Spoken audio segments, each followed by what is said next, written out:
Hey guys, video ini agak beda ya. Ini masih dalam tema trip gue diundang Netflix ke London, UK untuk premiere Three Body Problem. Video ini adalah lengkapnya video gue interview beberapa castnya yang hadir di sana. Mulai dari Benedict Wong, yang mungkin kalian tahu karakter Wong di Doctor Strange.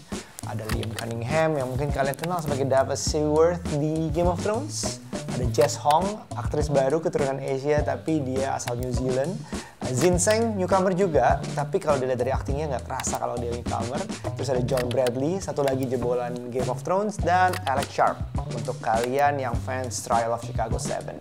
Kesempatan ini langka banget guys, maka dari itu gue mau share ke kalian kesempatan gue yang cuma 7 menit per interview Hollywood stars to one of the best sci-fi series ever, Three Body Problem.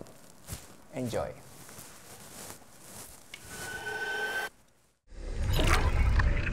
Hi, I'm a tech reviewer. I'm a YouTuber who likes technology, so I want to talk this movie about the science and the technology of it. Cool. Yeah. So, how do you guys feel being, adapting from one of the best science fiction novel ever? Well, as actors, you can't really think of it like that. That it's one of the best science fiction novels ever. It's our job to try and make it real for an audience. So we have to accept the science that's in it. We sort of have to believe it so we can make it believable for others. And we have some pretty amazing science in the show, but the show is not just about science. It's the future of the human race. Humankind. And we've also been given the blessing from the author, Saoirse, to Dan, David and Alex to adapt this and move it into a much more global story, but yet keeping the Asian spine. Yeah. I have to say the credit goes to Derek Sang, our director. Right. He really pulled that out of me because I'm so green. On set, that was like my first time experience 500, working with more than 500 background artists at the same time. And I have to be honest that I was very stressed on set, and it was cold. It was cold? Okay. Yeah, it was a summer really scene. It doesn't show that you were green at all. I mean, it was perfect. Ah, thank you so much. It's very exciting to be part of, just to start off, like a show of this size, this scope, and that, like, the tapestry of storytelling that David, Dan and Alex are going for. We've been talking about this a lot because it really is mind-blowing that they can create such a huge frame within which, but then when you zoom in on every part of it, the characters are so detailed and so beautifully written. How would you describe Daisha as a character here? Yeah, I mean, he's like the gumshoe of the piece, isn't he? He's kind of, we're kind of walking with Daisha, really, as he's just unraveling what is exactly going on.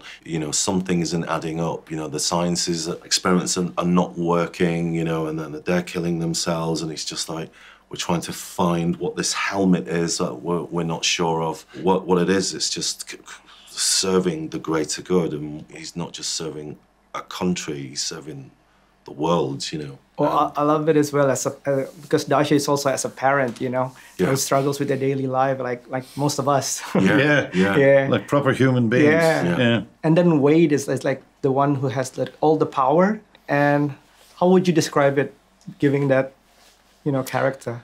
Well, he does. He has a huge amount of power. Yeah. When you think about who he has on the end of the phone, can get them to do whatever he wants, almost. And it's interesting because who has given him this authority? He's not elected. He's this guy that is basically there to save the human race and has these relationships with all world leaders. And yet you don't know where he's come from. He's quite enigmatic. Yeah. And I kind of like that aspect of it because you're not too sure where it's going to go. I gotta ask you, this is quite personal to me because you're from Manchester, right? Yeah. And your name is Rooney in the character. Yeah. But in the character, you're not a United fan. Is that an internal joke? That's an internal joke, yeah. Because I'm a massive Manchester United fan. Me too. Oh, yeah? Yeah. And my hero was always Wayne Rooney. Yeah. And David and Dan, when we were filming Game of Thrones, knew that I loved Wayne Rooney. But Jack is a City fan because David and Dan are mischievous. I love it. This is a very transformational part for him because he had to really get into the mindset. Yeah, that's the hardest part of the acting for you. Big time. I'm still trying to shake it off, actually. Austin Butler. The beauty about sci-fi movies, sometimes part of it is really like happening in the future, probably. But which part would be exciting for you to?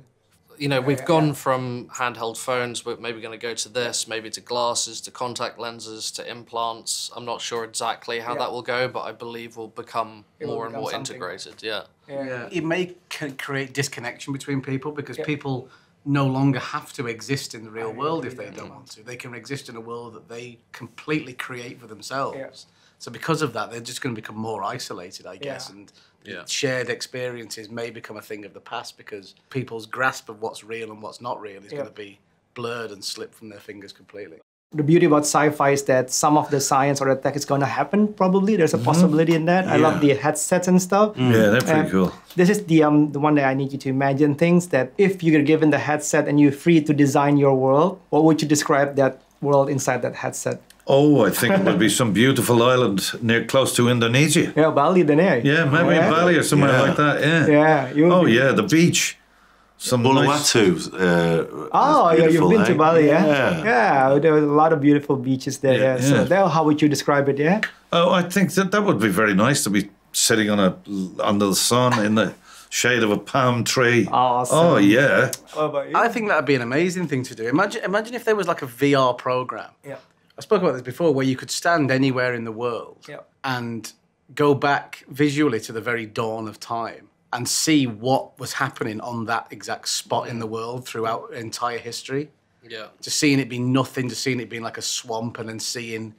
Oh, you're not going as far as Big Bang Theory, no? No. Just as long as the world has been sort of inhabitable. Right.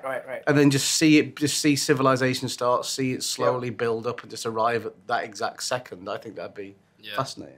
Yeah. Seems like that device connects to different people, gives different visual as well, right? Yeah, there would be different visual. What about you? You have any visions? I only have that kind of feeling in my dream. For me, I would work really hard on those headsets because I thought at the middle part is a nervous system that could sense us up in the virtual world. Wow. And the side part could be like the hearings, like there's vibration and sounds coming up and waves too. And this part is a visual part. And then on the back part, I really hope that to bring the taste, the sense of taste into my visuals. I think she designed the headsets. I think it sounds like you designed the... You're a scientist, I guess, yeah? Well, you figure it out. You'll figure it out. Probably the last question. What can the audience expect from watching this series as a science fiction, but it's also like relates to, like scientists is also human in a way that they experience human stuff? Oh, thanks. I'm glad you brought that up because something that really struck me when we were doing our research for this, we had a consultant, Matthew Kinsey, an actual physicist, and he talked to us for as long as we wanted to talk to him. We would ask him probably some of the most repetitive questions over and over again, but he really spent time with us. And he's such a nice guy. He's such a genuine, personable guy. Yes. He's a human being. And he introduced me and Giovanna Depot, another actor in the show, to a couple of his physicist students. Okay. They are just people at the end of the day. They go for a drink after a long day. They are smarter than I'll ever be, but they are people and they are relatable. What can we expect from this movie besides it's just a sci-fi movie, but it's mostly humankind as well? Yeah, it's more than a sci-fi as well, isn't it? Yeah, very much so.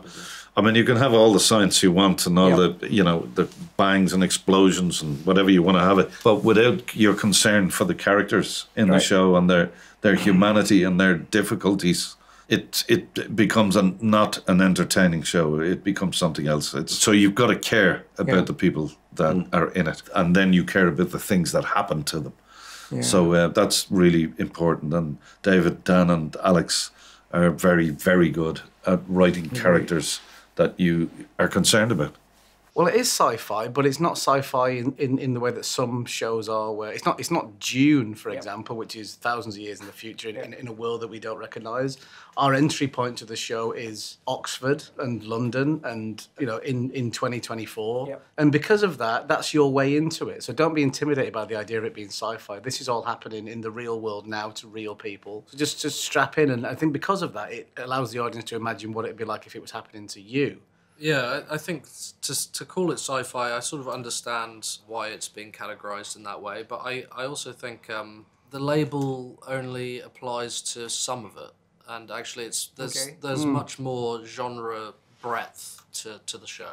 There is drama. It's kind of like a crime thriller. It's a romance. You know, there's a lot going on. Yep. And I think Jonathan Pryce said yesterday, and we did a screening in one of our Q&As, he was like, I don't like to think of it as science fiction. It's fiction with science. Ah, that's a good way to put it, yeah. Yeah. All right. I got nothing else. Awesome. That'd be good. So Thank you, mate. Pleasure to meet you.